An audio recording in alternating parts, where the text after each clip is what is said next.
صحیح بخاری میں ایک حدیث موجود ہے، ابو موسیٰ اشعری کہتے ہیں کہ ہم ایک باغ میں بیٹھے ہوئے تھے،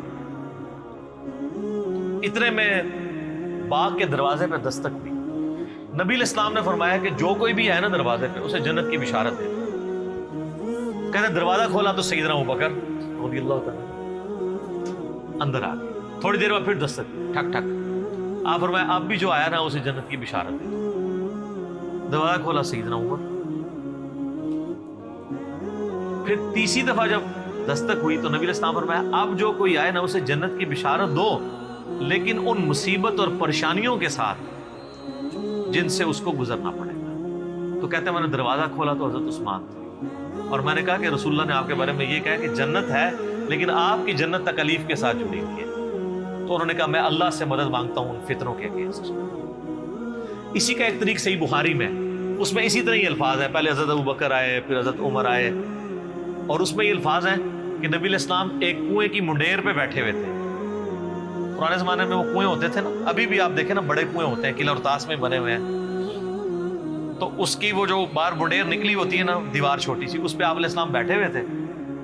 تو پہلے حضرت ابوبکر کو جنت کی بشارت ملی، نبی علیہ السلام نے ان کو اپنے دائیں جانب بٹھا لیا، حضرت عمر کو اپنی بائیں جانب بٹھا لیا۔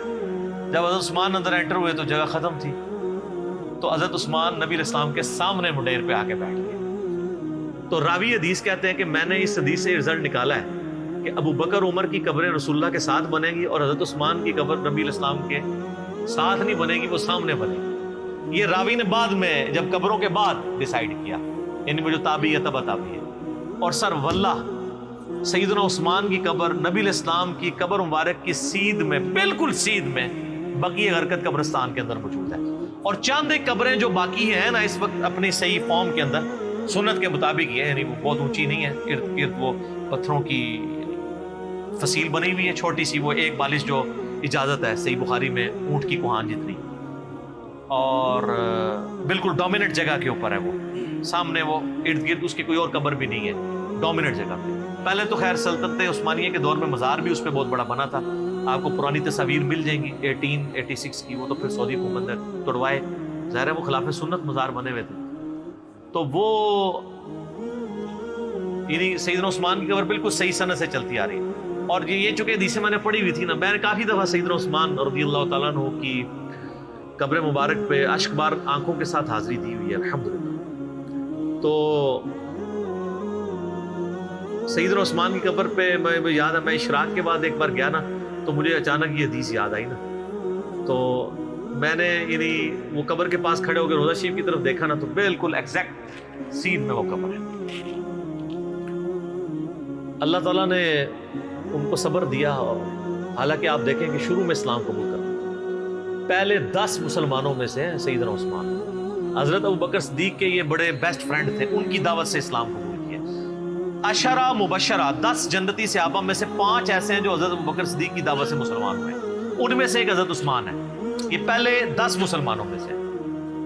پھر آپ کے لیے فضیلت یہ کہ نبی علیہ السلام کی 2 بیٹیاں آپ کے عقد میں، ذوالنورین کا لقب اسی لیے ملا، 2 نوروں والا، نبی علیہ السلام کی آنکھوں کا نور۔ اس سے وہ دوسرے وہ نور والے مسئلے نکالنے شروع کر دیتے ہیں، یہ نور جو ہے وہ وہ محاورتاً لفظ استعمال ہوا ہے، فزیکل نور نہیں ہے۔ ویسے تو ہم نبی علیہ السلام کو نور مانتے ہیں، نور ہدایت ہے، میرا اس پہ بھی کلپ ہے، اِنَّا أَرْسَلْنَاكَ شَاهِدًا وَمُبَشِّرًا وَنَذِيرًا وَدَاعِيًا إِلَى اللَّهِ بِإِذْنِهِ وَسِرَاجًا مُنِيرًا، تو مانتے ہیں چمکا دینے والا سورج۔ اور نبی علیہ السلام کے داماد ہونے کا ذکر سیدنا عثمان کا، یہ آپ کو نہج البلاغہ میں مولا علی کا خطبہ بھی مل جائے گا، جس میں حضرت عثمان کو انہوں نے جو سمجھانے کے لیے آئے تھے کہ تمہاری اس طرح شکایتیں گورنروں کی آ رہی ہیں، اور پھر اس میں انہوں نے کہا کہ بھئی ابو بکر اور عمر کے جو معاملات تھے اس سے زیادہ تمہیں احتیاط کی ضرورت ہے، کیونکہ نبی علیہ السلام کے ساتھ تمہارا دمادی کا رشتہ بھی ہے۔ یہ نہج البلاغہ میں شیعہ کے ہاں خطبے میں موجود ہے، اور عشرہ مبشرہ میں بھی شامل ہے، جو ابو داؤد ترمذی میں حدیث ہے، 10 بندوں کو ایک مجلس میں نبی علیہ السلام نے جنت کی بشارت دی۔ اس میں پہلے 4 خلفائے راشدین ہیں، ابو بکر عمر عثمان و علی، 4 خلفائے راشدین، اس کے بعد طلحہ، زبیر، عبد الرحمن بن عوف، سعد بن ابی وقاص، اور سعید بن زید، ابو عبیدہ بن جرح۔ تو یہ 10 لوگوں کو ایک مجلس میں جنت کی بشارت دی، اس میں بھی سیدنا عثمان شامل ہے۔ اور سیدنا عثمان کو تو جنت کی بشارت کئی دفعہ ملی ہوئی ہے۔ جامع ترمذی میں، مسند احمد میں حدیث موجود ہے، جب باغیوں نے ان کو گھیر لیا، محصور کر دیا۔ آج میں اس ٹاپک کی طرف نہیں چل رہا، وہ ایک علیحدہ سے ایک سٹوری ہے، ادھر پھر کئی اور چیزیں بھی آئیں گی، میں وہ مزاح کرکرا نہیں کرنا چاہتا۔ سیدنا عثمان رضی اللہ تعالیٰ عنہ کو مسجد میں جانے سے روک دیا، میٹھا پانی آپ کے گھر پہنچنے سے روک دیا گیا، تو آپ گھر کی چھت پہ کھڑے ہوئے اور انہوں نے خطاب کیا جو لوگ وہاں پہ ان کو گھیرے ہوئے تھے۔ ترمذی میں پورا ڈیٹیل خطبہ موجود ہے، مشکات میں آلموسٹ آپ کو ساری حدیثیں حضرت عثمان کے چیپٹر میں آپ کو تیسری جلد میں مل جائیں گی۔ تو ان کا لوگوں، میں تمہیں اللہ کی قسم دیتا ہوں اور اسلام کا واسطہ دے کے پوچھتا ہوں، کیا تمہیں یاد نہیں ہے کہ نبی علیہ السلام جب مدینہ شریف ہجرت کر کے آئے تھے تو مسلمانوں کے لیے میٹھے پانی کا کنواں نہیں تھا، اور نبی علیہ السلام نے کہا تھا کہ کون ہے کہ جو کنواں لے کر وقف کرے اور جنت میں سے بہتر کنواں لے لے، تو میں نے اپنے حلال مال سے وہ کنواں خرید کے وقف کیا۔ تو سب نے کہا کہ ہم گواہی دیتے ہیں کہ آپ کے لیے بشارت تھی۔ کون گواہی دے رہے ہیں؟ جو مخالفین ہیں، پروٹیسٹ کرنے آئے ہیں۔ اس سے بات پتہ چلی کہ وہ لوگ تھے جن کو یہ باتیں پتہ تھی، صحابہ ہی تھے، بیچ میں اور لوگ بھی مکس تھے لیکن صحابہ بھی تھے، بدری صحابہ بھی تھے، ان میں اختلاف رائے تھا، وہ علیحدہ سے ایک ٹاپک ہے۔ یوٹیوب پہ میرا کلپ ہے شہادت عثمان کے اصلی اسباب کیا تھے۔ عبداللہ ابن سبا والا تو معاملہ ہی ذرا ایک ڈفرنٹ کہانی بنا کے اس میں ڈال دی، وہ الگ چیز تھی۔ پھر سیدنا عثمان نے کہا کہ تمہیں یہ یاد نہیں ہے کہ مسجد نبوی کی توسیع کی باری آئی تو نبی علیہ السلام نے فرمایا کون ہے جو مسجد نبوی کے لیے زمین لے کے وقف کرے توسیع کے لیے کہ جنت میں اس سے بہتر اسے اللہ تعالیٰ قطع عطا فرمائے، تو میں نے اپنے مال میں سے وقف کیا تھا اور مجھے جنت کی بشارت ملی۔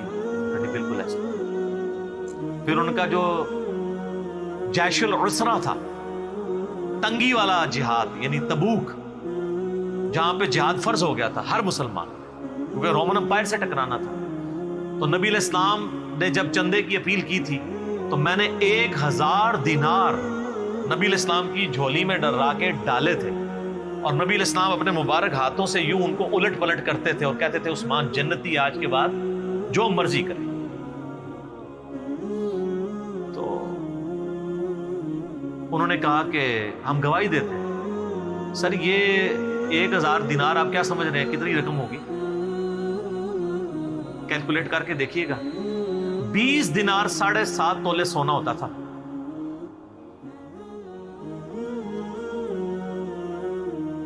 تو 7.5 تولے کو 50 سے ضرب دیں، 450 کے قریب، بلکہ اس سے بھی زیادہ۔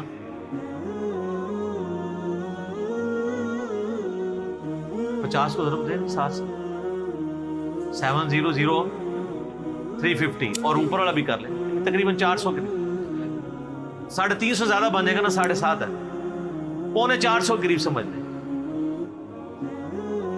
450 تولہ سونا۔ اور آج کل کیا ریٹ چل رہا ہے؟ 70,000 ہے۔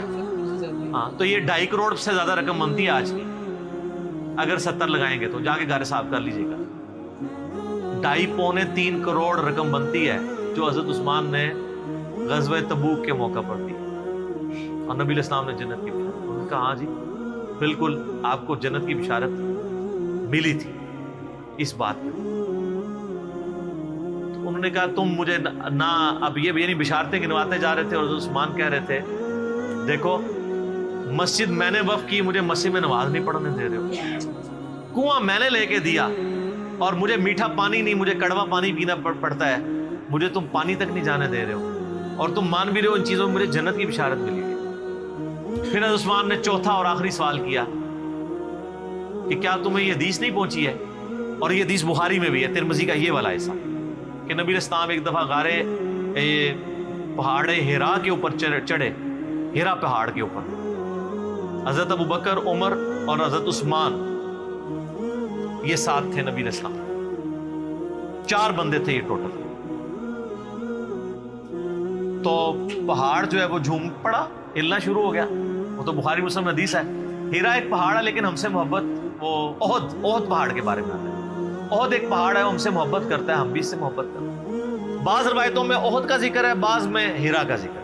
بال الٹیمیٹلی یہ ہے کہ نبی علیہ السلام نے فرمایا کہ اے پہاڑ تھم جا، اس وقت تجھ پہ ایک نبی، ایک صدیق اور 2 شہید ہیں۔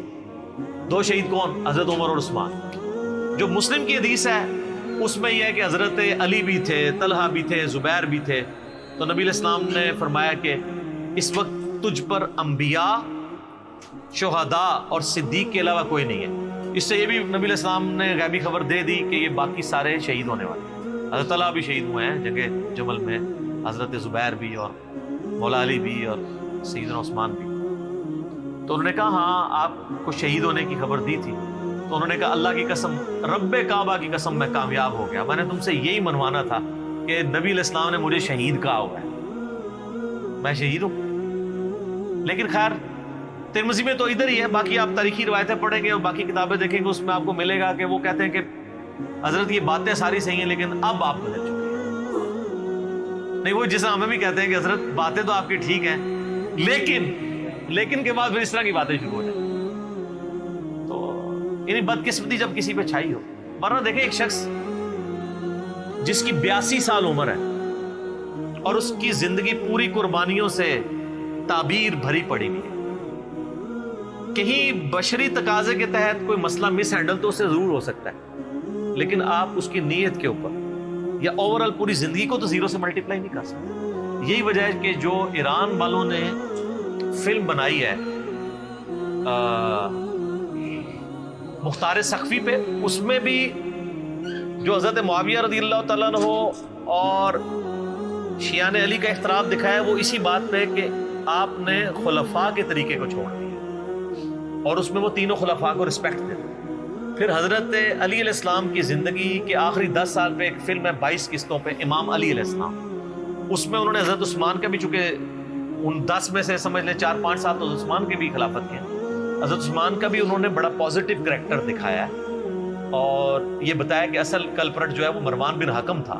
حضرت علی حضرت عثمان کو سمجھاتے تھے تو پھر وہ اپنے فیصلوں کو بھی ریورٹ کرتے تھے، یعنی ان کی نیت میں تھی، لیکن ظاہر ہے کہ وہ ایک حضرت عمر والی مینیجریل سکل نہیں تھی۔ 72 ایئرس کی عمر میں چونکہ خلیفہ بنائے گئے تھے، ایک ایجنٹ تھے، تو بہرحال 82-83 ایئرس ایج ہے اور ایک شخص نے پوری زندگی یعنی اسلام قبول کیا، تو ان کا چچا ان کو مارا کرتا تھا، اتنی تکلیفیں کاٹی ہیں، سابقون الاولون میں سے، تو آخری وقت میں آ کے کیوں انہوں نے ایسا کرنا تھا کہ وہ نفس کے ہاتھوں مغلوب ہو جاتے ہیں، جن کی پوری زندگی اسلام کی خدمات پہ تھی اور نبی علیہ السلام نے کئی مواقع پہ انہیں جنت کی بشارت بھی دی۔ بال انہوں نے اپنے سیلف ڈیفenس میں کچھ بھی نہیں کیا، ورنہ 300 بندے کو ہٹانا کو مسئلہ نہیں تھا، لیکن وہ چاہتے تھے مدینہ تو رسول میں میری وجہ سے خون نہ بہے۔